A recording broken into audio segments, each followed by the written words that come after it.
That's ours.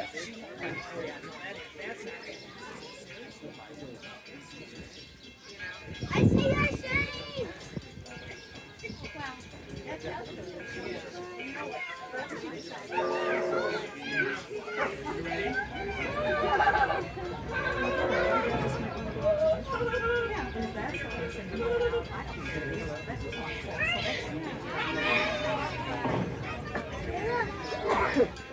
Look, we gotta take a picture. He's gonna take a picture of you. Hold on.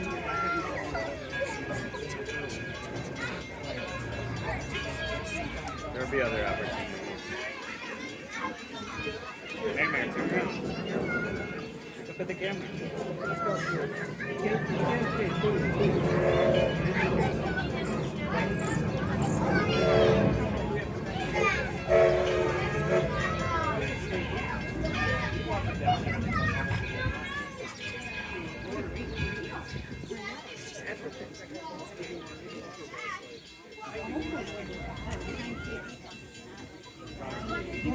I know, right? So we drink water and go sleep. Right? I don't care about that.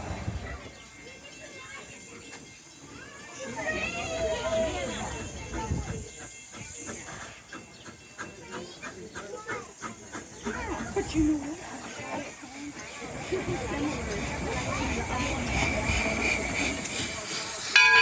That one because here we That was go. me.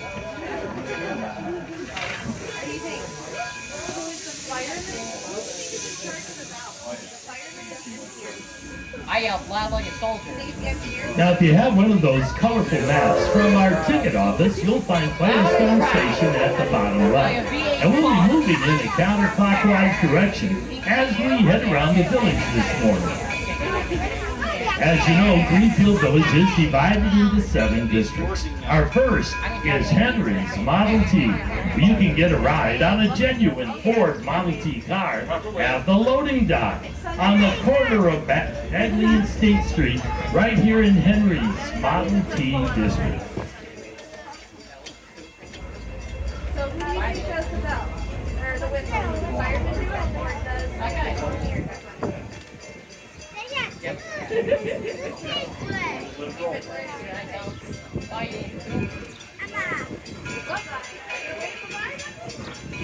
And that brings us to the birthplace of Henry Ford.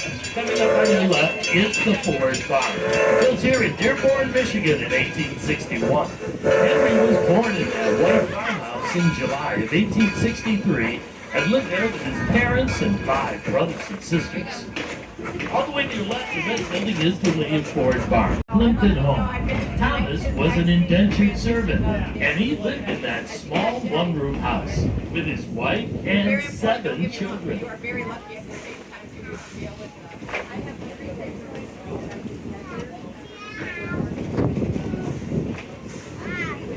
At the end of the road on the other side of our Ferris windmill is the Daggett Farm, a living history farm from 1754 in Andover, Connecticut. Stop in and see how Samuel Daggett and the family lived and worked on the farm prior to the American Revolution.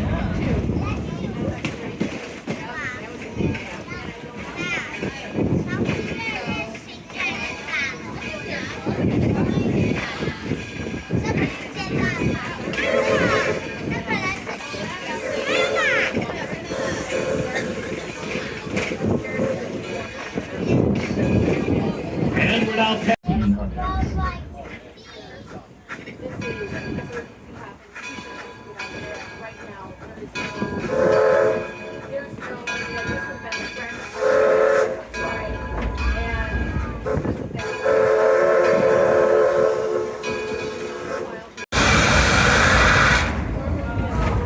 What you just saw there was the blowdown, where we're blowing out any additional scalar sediment you might be building up in the board.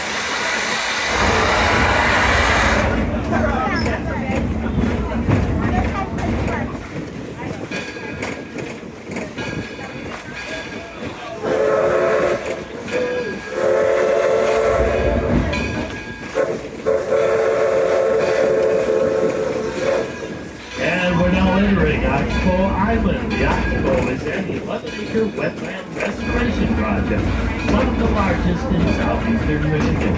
Hundreds of trees have been planted, and the waterways cleaned and cleared. And Wildlife Campus houses the 10th, 11th, and 12th grades. 9th graders attend class at the Henry Ford Museum. Now just ahead you'll see 3 attached rail cars that serve as classrooms for the senior class. Imagine that, going to class in a rail car.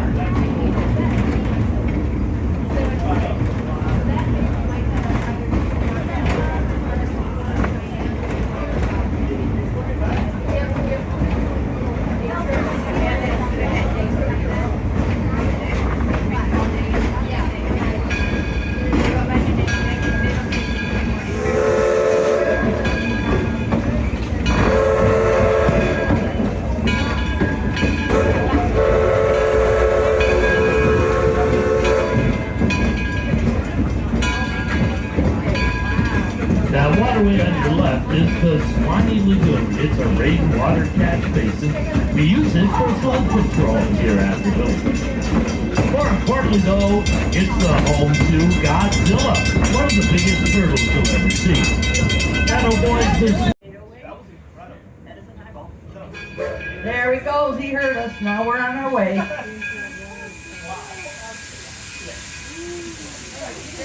As we start on our journey, we'll wave goodbye to Gordon. He's the station master at Smith Creek today.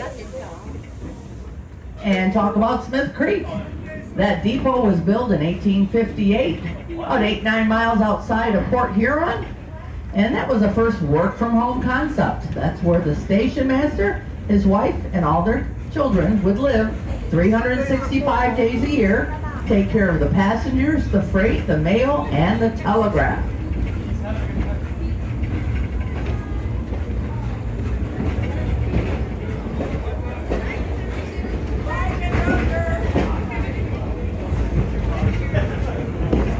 Now we're heading to the Detroit, Toledo, Milwaukee Roundhouse. That was originally built in 1884 in Marshall, Michigan. That's an integral part of Railroad Junction. We recreated it here in the year 2000 using a good deal of the parts from the original building. And that's where we maintain and repair our 3 coal-burning steam locomotives, and we have a diesel switcher or any of our heavy-duty steam equipment. The roundhouse, since the pandemic, has been closed. We have opened it this year, so if you have a good interest in trains, feel free. You can go take a tour through the roundhouse now.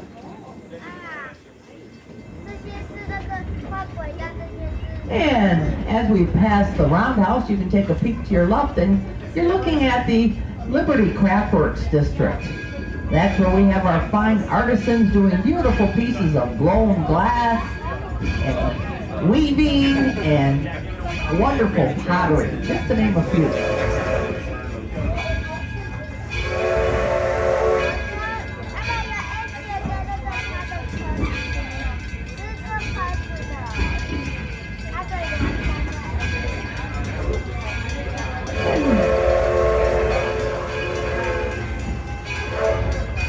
And now we're heading towards Firestone Farm. That's the larger of our 2 working farms.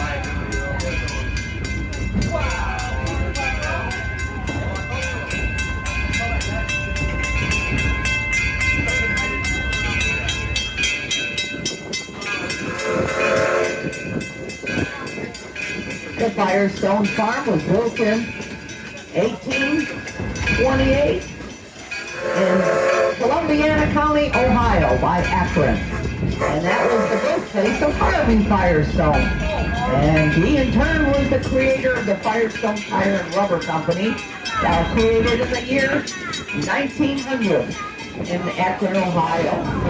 He was good friends with Henry Ford, and I'm sure he supplied him with a good deal of tires for his automobile. And Firestone Farm is alive. It's a working farm. We have our farmers taking care of the business.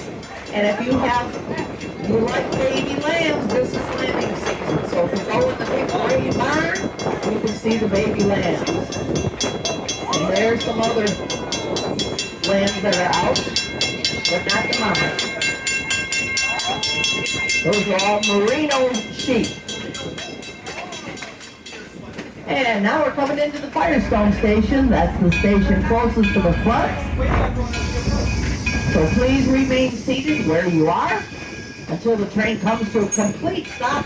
And we're going to wait for a blast of the whistle from the engineer. When you hear that, then you know it's safe to stand up and exit on your right.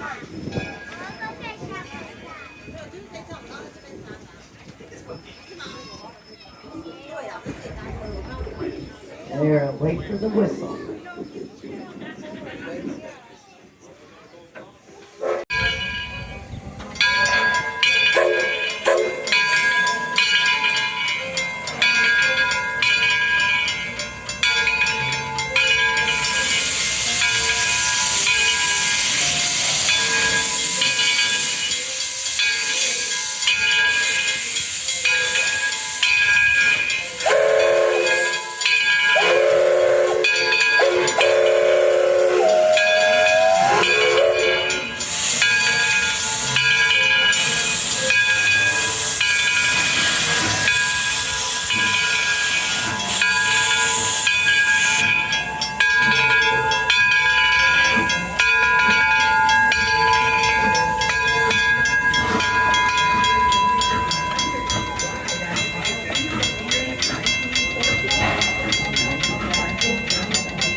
This weekend happens to be the end of an era of the Model T.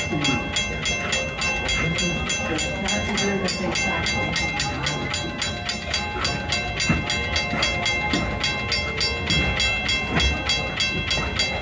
And as we're around the corner, you're looking at that white farmhouse, and that happens to be the birthplace of Henry Ford.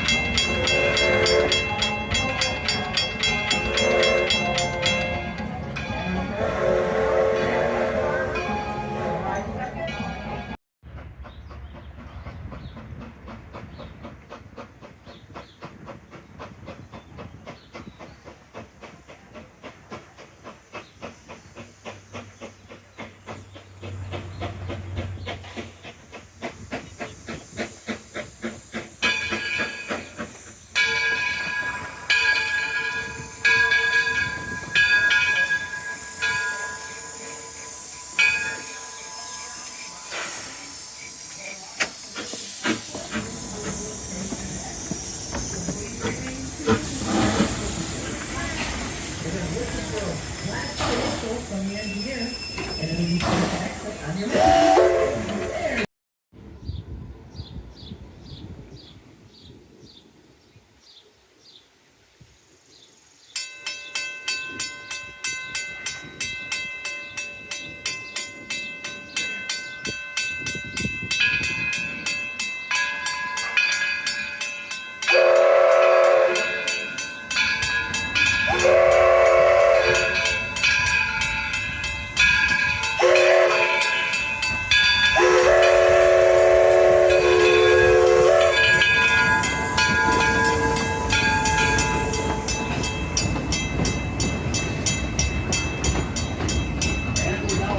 From 1832,